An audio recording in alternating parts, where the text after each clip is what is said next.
Hello friends, આજે ફરી એકવાર મેં ડિનરમાં ફૂલ કાઠિયાવાડી મેનુ રેસીપી બનાવી છે.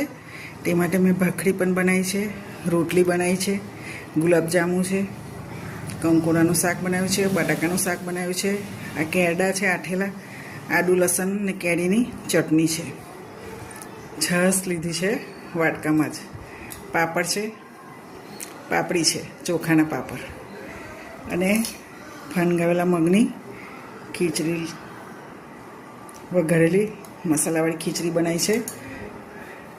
તેમાં આપણે 2 પડી જેટલું ઘી લઈ સર્વ કરીશું. ખાવામાં ખૂબ જ હલકી, ટેસ્ટી અને બધાને ભાવતું મેનુ કાઠિયાવાડી સ્ટાઇલ બનાવ્યું છે. છાશમાં મેં જીરું મીઠું પહેલેથી જ લઈ લીધેલું છે, તો તમે જોઈ શકો છો મિત્રો. ફૂલ કાઠિયાવાડી મેનુ તૈયાર છે ડિનરમાં.